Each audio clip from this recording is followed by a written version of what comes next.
they get musculoskeletal problems, they can get neural problems, they can get visual acuity problems. But the most penetrant thing that you see in mitochondrial DNA diseases is diabetes. Hmm. And it's not because they're obese. These Hmm. are folks that are born and get, diagnosed with these mitochondrial diseases, extremely early in life, right? So this isn't obesity. It's because their beta cells don't work Hmm. because of this inherited mitochondrial problem. So it just kind of highlights the real, like, crucial importance of mitos. And so they undergo this life cycle process because um, beta cells don't divide and grow very much. Again, not too dissimilar from a neuronal cell. I see. What you have at shortly after birth and within the first 6 months of life is pretty much what you're going to have for your lifespan. I see. So these are long-lived cells.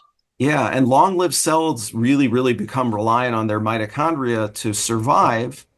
But also the mitochondria need um, really efficient quality control processes to keep that cell alive for years. Yeah, Right. because the cell isn't going to rejuvenate itself like, say, a skin cell constantly would.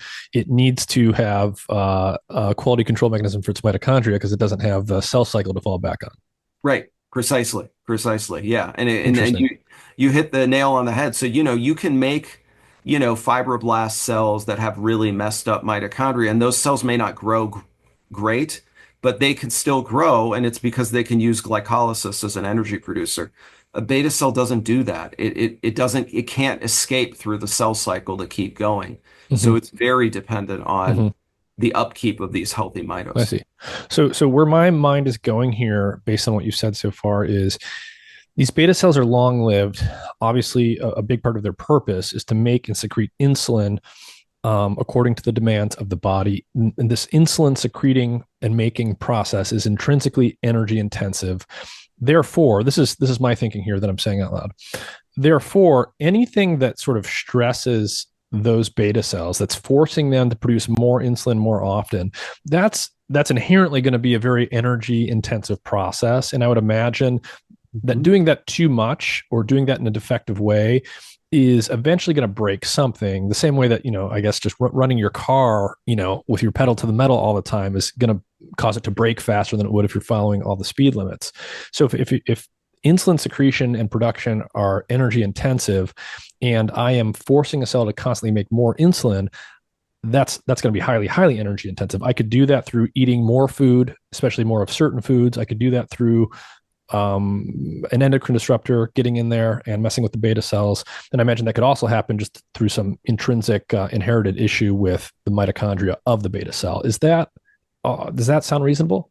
It's definitely reasonable. And then this is where, the metabolic overload when you try to translate it to diabetes might not just be like, you had, ice cream 3 days in a row, right? But Mm-hmm. this is like decades of, progressive weight gain.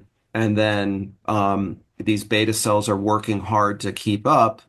And then the mitochondria are metabolizing all these nutrients and supporting the metabolism of the cell necessary to make the insulin to deal with the excess nutrients and also the potential insulin resistance, right? So it's kind of a little bit of a force multiplier Yeah. of you're doing an energy intensive process of the insulin production and release, but you're also dealing